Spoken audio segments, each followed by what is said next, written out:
Hello बच्चों। आज हम आधे अधूरे नाटक की विस्तृत व्याख्या करेंगे। आइए शुरू करते हैं। मोहन राकेश हिंदी साहित्य के प्रसिद्ध नाटककारों में गिने जाते हैं। उन्होंने आधुनिक हिंदी नाटक को नई दिशा दी।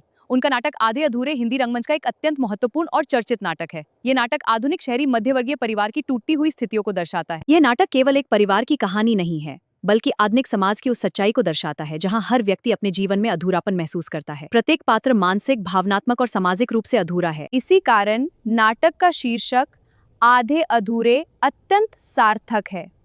मोहन राकेश का जन्म 8 जनवरी 1925 को अमृतसर में हुआ था। वे नई कहानी आंदोलन के प्रमुख साहित्यकार थे। उन्होंने कहानी, उपन्यास, निबंध तथा नाटक के क्षेत्र में महत्वपूर्ण योगदान दिया। उनकी प्रमुख रचनाएं हैं आधे अधूरे, आषाढ़ का एक दिन, लहरों के राजहंस। मोहन राकेश ने आधुनिक मनुष्य की मानसिक पीड़ा और सामाजिक संघर्ष को अपनी रचनाओं में अत्यंत प्रभावशाली ढंग से प्रस्तुत किया। नमस्ते। आज हम आधे अधूरे नाटक का परिचय देखेंगे। ये एक यथार्थवादी नाटक है जो मध्यम वर्गीय परिवार की कहानी दिखाता है। परिवार में पति पत्नी और उनके 3 बच्चे हैं। चलिए शुरू करें। घर का वातावरण अशांत है। सभी एक दूसरे से असंतुष्ट हैं। मुख्य पात्र सावित्री अपने पति महेंद्रनाथ से खुश नहीं है क्योंकि वह बेरोजगार और कमजोर व्यक्तित्व वाला व्यक्ति है। सावित्री आर्थिक और मानसिक सुरक्षा चाहती है, इसलिए वह अन्य पुरुषों में अपने आदर्श पुरुष की खोज करती है, लेकिन अंत में उसे हर व्यक्ति अधूरा ही दिखाई देता है। नाटक का शीर्षक आधे अधूरे अत्यंत उपयुक्त है। इसका अर्थ है अधूरापन। नाटक में प्रत्येक पात्र किसी न किसी रूप में अधूरा है। महेंद्रनाथ आर्थिक और मानसिक रूप से कमजोर है। सावित्री भावनात्मक संतोष नहीं प्राप्त कर पाती। बच्चे सही मार्गदर्शन से वंचित हैं। बाहरी पुरुष भी पूर्ण व्यक्तित्व वाले नहीं हैं। हर व्यक्ति अपने जीवन में कुछ खोज रहा है, लेकिन उसे पूर्णता नहीं मिलती। इस प्रकार शीर्षक पूरे नाटक की मूल भावना को प्रकट करता है। नाटक की कहानी एक मध्यवर्गीय परिवार के इर्द गिर्द घूमती है। परिवार में पति महेंद्रनाथ, पत्नी सावित्री और उनके बच्चे रहते हैं। घर में हमेशा तनाव और झगड़े का वातावरण बना रहता है। महेंद्रनाथ बेरोजगार है और आत्मविश्वासहीन व्यक्ति है। वह अपने परिवार की जिम्मेदारियों को ठीक प्रकार से नहीं निभा पाता। दूसरी ओर सावित्री नौकरी करके घर चलाती है। वह अपने पति से निराश है और उसे कमजोर मानती है। सावित्री को लगता है कि उसके जीवन में कोई ऐसा पुरुष नहीं मिला जो उसे पूर्ण सुख दे सके। इसीलिए वह अलग अलग पुरुषों, जगमोहन, जुनेजा आदि में अपने आदर्श पुरुष की तलाश करती है, लेकिन अंत में उसे समझ आता है कि कोई भी व्यक्ति पूर्ण नहीं होता। बच्चों पर भी घर के तनाव का गहरा प्रभाव पड़ता है। बड़ी लड़की अपने वैवाहिक जीवन से परेशान है। लड़का विद्रोही और उद्दंड बन जाता है। छोटी लड़की असुरक्षित और अस्थिर मानसिकता की हो जाती है। इस प्रकार पूरा परिवार बिखराव और तनाव से भरा हुआ दिखाई देता है।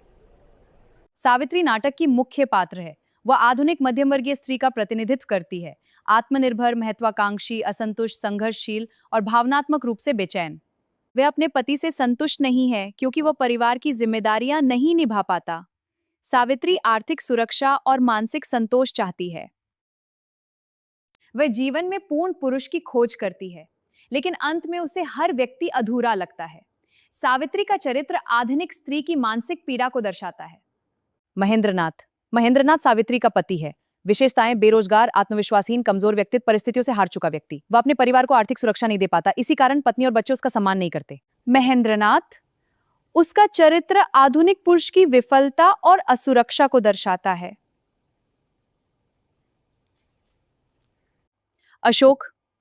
अशोक सावित्री और महेंद्रनाथ का बेटा है। विशेषताएं: विद्रोही, क्रोधित, अस्थिर मानसिकता वाला। घर के तनावपूर्ण वातावरण का प्रभाव उसके व्यक्तित्व पर पड़ता है। बिन्नी बड़ी लड़की है। विशेषताएं: असंतुष्ट, दुखी, मानसिक रूप से परेशान। उसका वैवाहिक जीवन सफल नहीं है। वो अपनी मां की तरह जीवन में संतोष नहीं पा सकी। किन्नी छोटी लड़की है। विशेषताएं: चंचल, असुरक्षित, जिद्दी। वह घर के झगड़ों से प्रभावित होती है और मानसिक अस्थिरता का शिकार बनती है। नाटक की प्रमुख समस्याएं: पारिवारिक विघटन। नाटक में परिवार टूटता हुआ दिखाई देता है। पति पत्नी के संबंधों में प्रेम और विश्वास नहीं है। आर्थिक समस्या। महेंद्रनाथ की बेरोजगारी परिवार की समस्याओं का मुख्य कारण है। आर्थिक असुरक्षा से तनाव बढ़ता है। आधुनिक जीवन की विडंबना।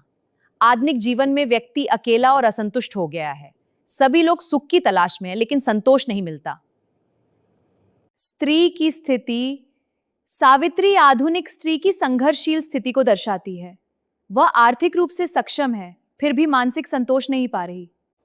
आलोचनात्मक दृष्टि।